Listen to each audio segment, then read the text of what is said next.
hapa na mitayamu.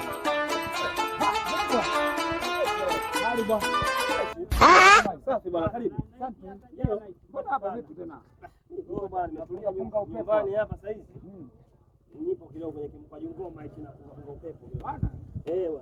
Sasa bwana hamu. Naam. Mungu ndio kali sana. Bwana. Hii somo kali kweli. Sio masiara, hii somo ni kali. Karibu mwezi wa pili Januari. Februari wanaandaa kuangalia Februari. Hii ni Februari. Ndio ndugu yangu.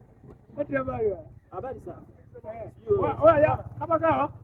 Mambo yanasemaje?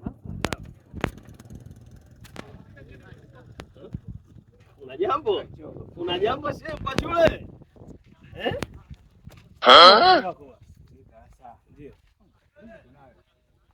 Riziki wapi ndugu yangu? Riziki wapi? Unafeli wapi mzee, unafeli wapi? Nini shida? Ngoja kwanza. Simu ya hela nini hiyo? Ndio maana nitoa busy hapa kidogo. Bwana shemeji yako. Bado. Nakupigia, subiri kidogo shangazi, nakupigia.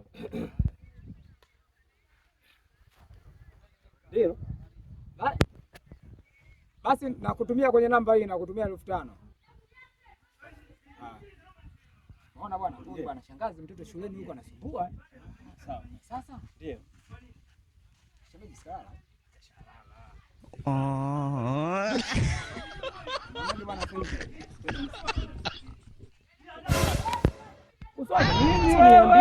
Niambie shida nini? Kali huko unakwenda huko.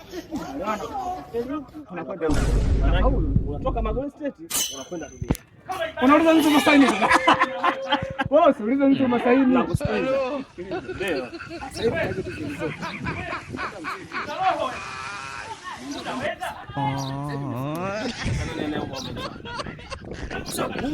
Niambie sasa msaada gani? Hii tupate. Tuto njia panda Dumila. Mkubwa. Sawa. Na msikiti tumeanzisha. Kife. Kule? Kwenye milima. Kife. Kuna msikiti tumeuanzisha juu Kife. Sawa? Maisha vizuri, ila shida yetu sisi vitabu hatuna. Wao tunaomba mchango tuchangie tukipata kipati. Vitabu tunavyo. Sawa. Hapo tukipata 200,000 tunagawana 100,000 maisha kutoka Magole, ukitoka hapo Dakawa. Sisi maisha yetu ni hayo. Tanzania nzima tunazunguka. Saumu tunaimaliza kwa staili. Ndio. Kwisha habari. Unasemaje ndugu yangu? Safari njema. Okay.